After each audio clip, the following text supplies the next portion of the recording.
here at PAX Oz. We're going to see what the team is doing and how long the line for the Dragon Lord is. We're here at the Sorcery booth at PAX, so let's have a look around and see what they've got.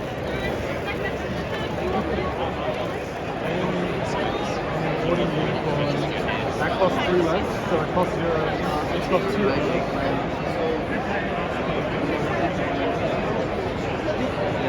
So I'm here with Lindsey Crummett. Lindsey's come all the way from New Zealand to the PAX Australia and the Crossroads in Melbourne. Thank you, Lindsey, for taking the time to do this interview. My absolute pleasure. How would you describe your art style? Oh, you just started with a hard question. Art style. I mean, I think I'm still sort of closing in on a style because it sort of varies per subject matter.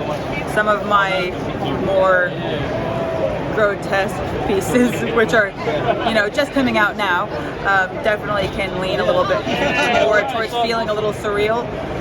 But I love finding a lot of kind of, not realism, but realism in my characters to the extent that I like you to be able to feel the kind of emotions they're feeling currently. And so I try to inject enough realism so that the viewer can definitely sense that in the character. But I love playing with color. Color helps me kind of set the tone. Where do you take inspiration from? Lots of places. Definitely there's some other good, amazing artists out there that I've taken inspiration from over my life. Wayne Barlow, Brian Froud, Alan Lee, just people that I've looked up to since I was little. And then, but film, I'm a big film fan, so there's moments that sort of just live rent-free in my head that sort of subconsciously come out in my work. So definitely storytelling in film is huge. Nature, also huge. Often I'll just take photos of an interesting texture. If I come across a rock or a piece of wood on the beach and I go, ooh, that texture's amazing, I'll take a photo of it. Even for the regurgitator piece, I saw a light bulb that reminded me of like a blind eye, and I took a photo of it and used it as reference for that. So, you know, you can find inspiration anywhere if you're really just observing life. What has been the biggest challenge of painting for a TCG? Oh, okay. Yeah, so far for me, it's definitely been how to get a successful, eye-pleasing layout that will work well with and without the mechanic boxes, because I really like to have a piece that looks amazing on the full art side, but it's got to still totally work with the mechanic box and the title there. So it's a challenge, but I've kind of enjoyed the challenge. What is your favorite part of the process of creating artwork? Oh, that's a good question too. You got some good ones. So, gosh, favorite part of the process. That's a tough one because there's a few different parts I love. I mean, I like the very beginning, kind of coming up with thumbnails where I just do several different layout ideas of possibilities, but I work really small and loose to try and just kind of conceptualize what it could be, and it's just sort of almost like just brain barfing onto the page different possible ideas. And then so I like that part, but I also do really love that toward the end of a piece, when you start to get to lay in the details that just make it pop, and you start to feel what you want to feel from it. Yeah. What's it like working on artist proof cards? Like, what's your sort of process, and how do you get something together? And yeah, I really enjoy artist proofs. I hadn't obviously done it before Sorcery, and so I've been having a lot of fun actually playing with different media. I started off doing little mini oil paintings, which I did enjoy, but I kind of wanted to try something that with more poppy color, and I've been playing a lot with color and markers and pens. Similarly to what I said before, I do lots of little ideas, and I'll just have a page in my sketchbook full of ideas for one of my cards, and then I can kind of pick and choose. I do a lot of reference searching. So stuff like snow leopard and vampire bats is great because I follow like animal reference pages and go, ooh, that piece is beautiful, and so kind of store them for later. But yeah, that's sort of my overall process. And I basically also just try and give another view or a different perspective or a closer look at the subject matter of the card. So it's just expanding upon that subject matter. I know it's early in the day here at PAX in Australia, but you're only here for today, which is the Friday.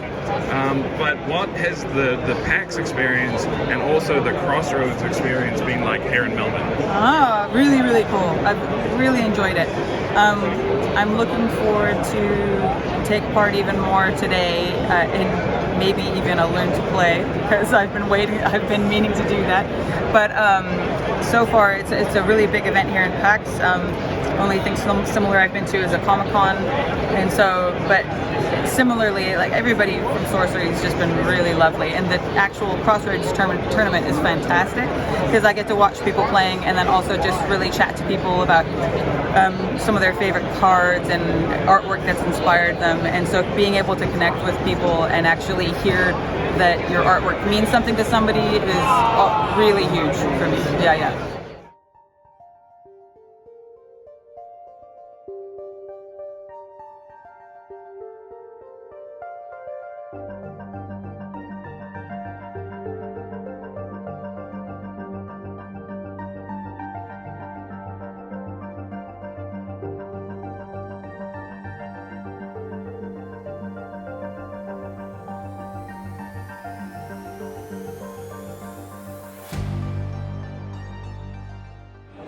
Alright, so I'm here with Jesse at PAX Oz. Jesse's from the Eric's Curious team. Thank you for taking the time to answer a few questions. You're welcome. Jesse, so we've just had the Crossroads at Plenty of Games in Melbourne. How did it go? What was your favourite part? Well, Darryl, it was extraordinary. Like, it was so awesome to see so many people flying in from all over the world for this event. We had 3 players flying from Singapore, we had Pete fly over from the United States, we had 8 players from New Zealand. It really was kind of a true regional event at Plenty of Games, and we had players from every Australian state as well, which was awesome to see, including a really big contingent from Tasmania. So shout out to those from Tasmania who made it across to the mainland for the event.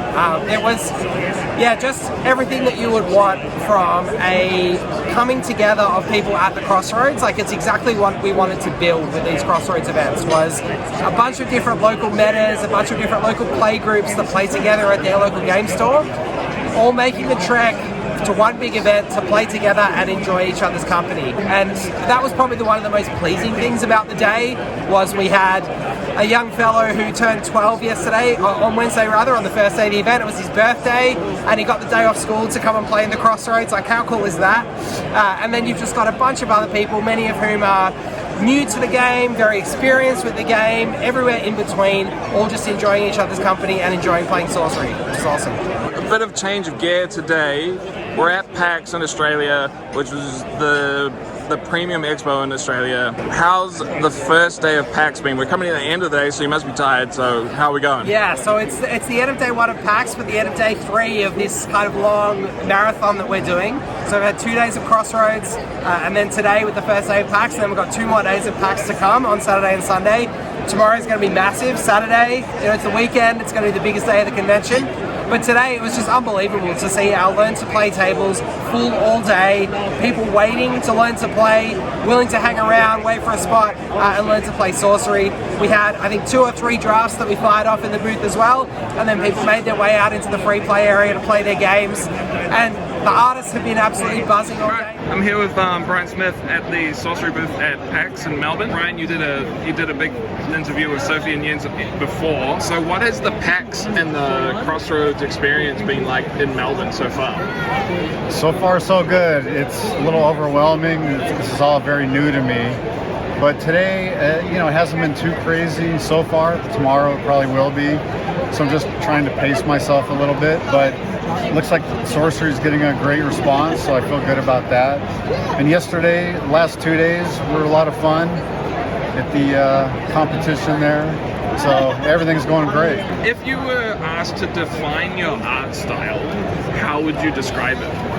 Well, I've heard the term used for some other people's art, a fantastic realism. I guess that's kind of fits into that category. As far as just defining it or describing it, I just feel like it's the kind of stuff that I like to look at more than anything.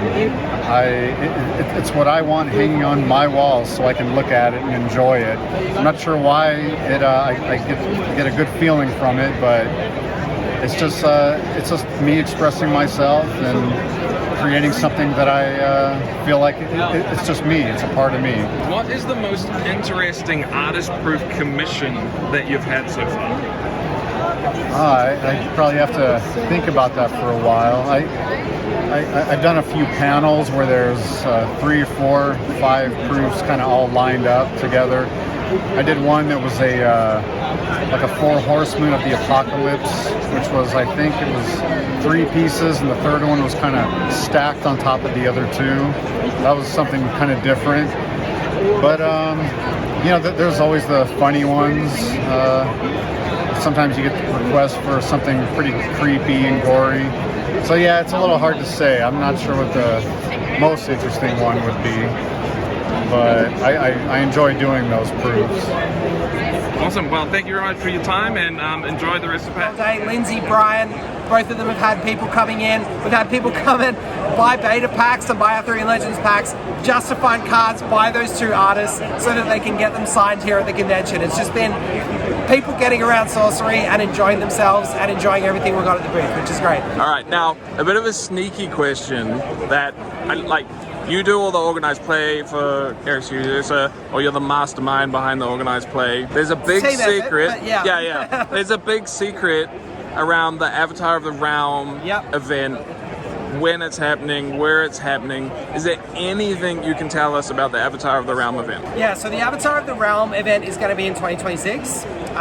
We are getting through the 6 Crossroads events that we have planned for this year before we fine-tune the details for that. So the best thing that you can do if you're interested in coming to the Avatar of the Realm event is keep an eye out for announcements towards the end of this year. We're not going to spring this on people. We're not going to ambush people with an announcement of an event that's coming up within a month or 2.